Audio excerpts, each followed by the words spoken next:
was this dog who walked into a butcher shop. And the butcher just looked at the dog coming in and he thought, okay, I'll play along with this. Hey boy, do you need something? And the dog barked. He said, you need something? And the dog barked again. So he goes, okay, do you need some beef? No sound. Do you need some chicken? Again, no sound. Then he said, do you want some bacon? And the dog barked. So I thought, okay, he wants some bacon. You want a half pound? No sound. Do you want a pound? And the dog barked again. So he took the bacon, wrapped it up for the dog, and then handed it to the dog. And around this dog's neck was this coin purse. And so the butcher took the coin purse, opened it up, and took out the money to pay for the bacon. And then he put the coin purse back on the dog with the receipt in it. The dog then went outside the butcher shop. And the butcher thought, I have to see where this dog is going. You know, just to go see. And so he followed him through the streets and everything else. And then finally this dog arrived at a home. And at that home, the dog started to scratch on the front door. And you hear the deadbolt open, and the door open for the dog.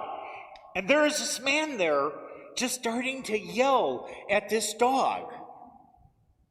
The butcher thought, this is weird. And he went up to him.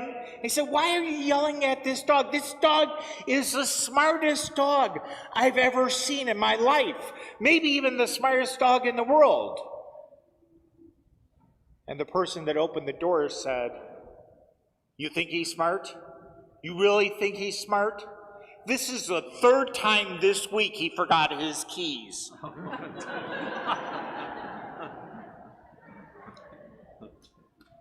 Not having gratitude for what the dog is able to do. Yes, the dog might have forgotten his keys 3 times that week, but as we know, that type of dog doesn't exist in our world probably at all. If not, if there might be a couple times throughout history that there was something like that. That gratitude. The gratitude we hear both in the first reading and in the gospel today. You know, in the first reading, Naaman was told by the prophet to go to cure his leprosy. All he has to do is go into the Jordan River and wash multiple times.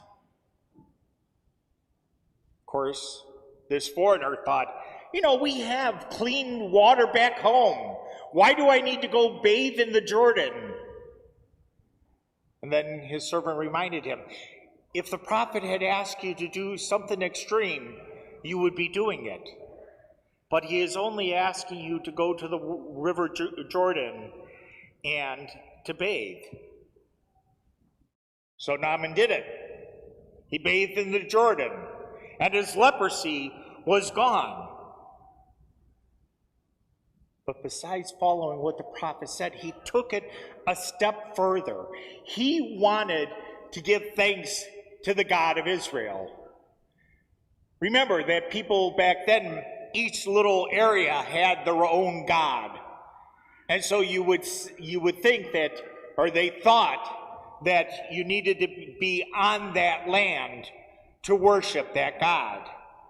So Naaman wants to take some dirt back with him so he can worship the one true God, the God of the Israelites. And he took that and praised God for the rest of his life. In the gospel today, we hear about the lepers that came to Jesus. And Jesus told them to go show themselves to the priest in the temple. You know, the reason for that is that the priests in the temple were the people that would declare somebody unclean and than if they've been healed to be clean again. And so when these lepers first started to develop some of the leprosy on their body, they went to the priest in the temple, and the priest said, well, you need to go away from society because you have leprosy. So Jesus wants them to show themselves to the priest that they are healed. And they did that in faith. They left Jesus and walked to go to the temple to show themselves to the priest. Remember that they haven't been healed yet. They were healed on the way there. That they had faith that they would be healed. But then one of the lepers took it a step further. He took it to giving, not only having faith in what Jesus said, but giving thanks to Jesus for what he did. A Samaritan did this. A Samaritan that was with these other Jewish people. And he was the only one to give thanks to Jesus for what has happened. And Jesus says to the man, stand up, go. Your faith has saved you. So not only has he been cured, but he has also been saved because he came and gave thanks to Jesus Christ. Giving thanks, having gratitude is important for us as Christians. For when we have gratitude, we are able to be more kind to people around us because we recognize the kindness of God. We are able to help others more because we recognize that everything that we have is from God. We have more joy in our lives because we recount how God has blessed us in so many ways, and we recount that. How many of us forget that element of gratitude? How many of us forget to give thanks to God? Many of us pray over and over again for some type of healing in our life or to take care of a situation. And then all of a sudden it's taken care of or you're healed. And then you forget to give thanks to God. No, we need to do that at the moment.